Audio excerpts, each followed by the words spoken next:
Chris Salvador. Want to give my No Country for Old Men review. I saw this on Saturday, and I wanted to just quickly touch up on the film. I'm a huge Coen Brothers fan. I love Fargo. I love Blood Simple. I love Miller's Crossing. I love Hudsucker Proxy.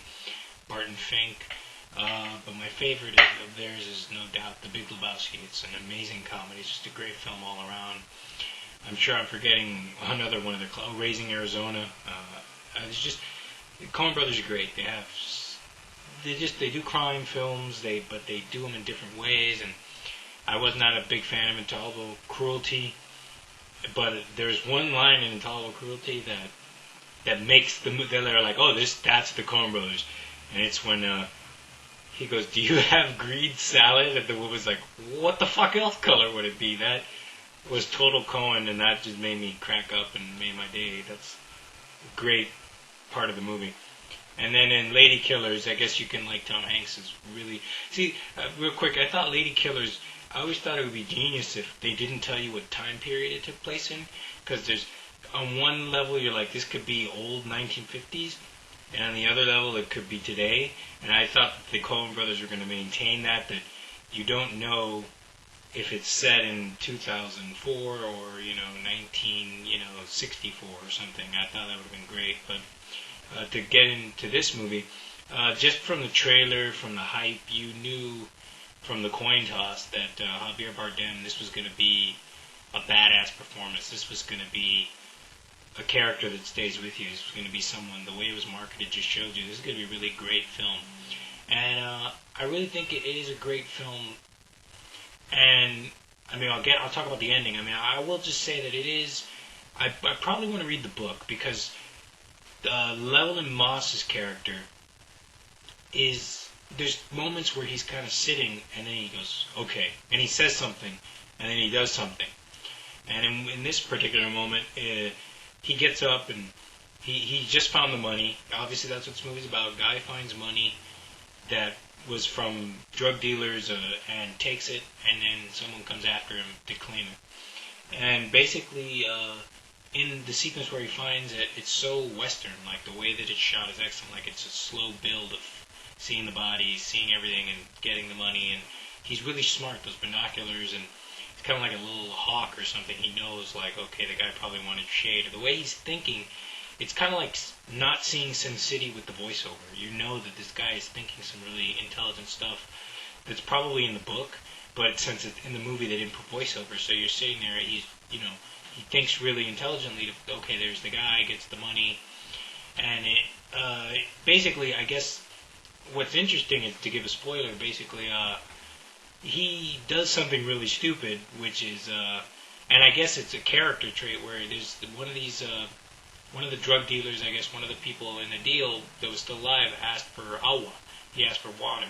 And at first he's kind of like, I got no water, I don't care. But then you see him sitting in bed and he wakes up and he's like, okay. And then he goes to the waterfront, he's got the jug, and you just, like, it's such a small little, you know what he's going to do. Like, he's going to give the guy water.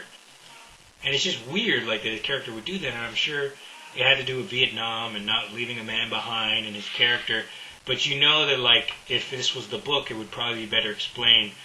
And, I don't know how I feel about that, because you know that ultimately the biggest, probably hear some people there, but basically, you know that when he goes to get the water, that's the dumb thing that leads him to get caught enough for this killer, this Anton Chigurh, to come after him.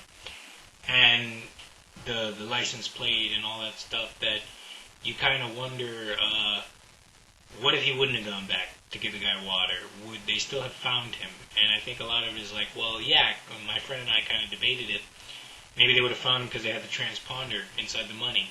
But I was like, well, would they have? I mean, wouldn't the guy and the wife had just the next day gone through the money, see the thing, and throw it out? I mean, so you wonder, like, was the moral of the story ultimately don't do the right thing to the wrong person, I guess, like to the drug dealer, don't do the right thing to the wrong person. But other than that, I mean, it's a great movie, the way it's shot, everything's awesome. And of course, the standout of the whole film is, yes, Javier Bardem's bad guy. And, I mean, that coin toss sequence is, the build-up of it, it's very, I don't know what it's like, but I think the reason people like Anton, Javier Bardem's character, not just because he has the cattle gun, the air compressed gun.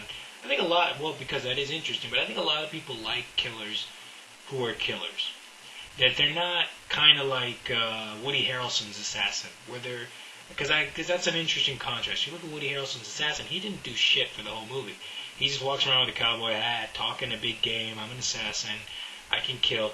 And he really doesn't do shit. He's just kind of like, he talks a lot, and he doesn't produce any results. But Anton's the kind of guy that, when he speaks, it's just interesting to see how the audience would kind of laugh. And every time he would go up to a teller or someone on a counter, or he would talk to someone, you don't know that death has kind of walked into your life.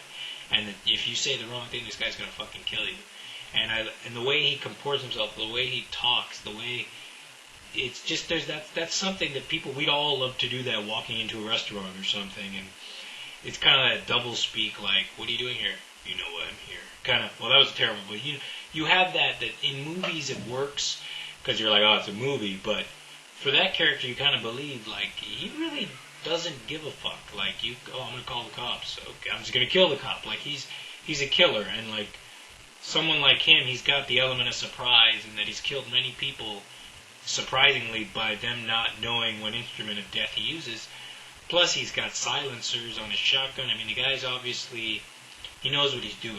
And he's definitely the guy you hire. And he's kind of, to contrast it to another hitman that I liked, Vincent from Collateral, he doesn't really, his philosophy on life is really, it's not a talky performance. It's just, there's no kind of moral code. He is kind of madness. He's crazy. He's just going to fucking kill you because that's what he does. He kills, and he doesn't, there's no kind of reasoning with him.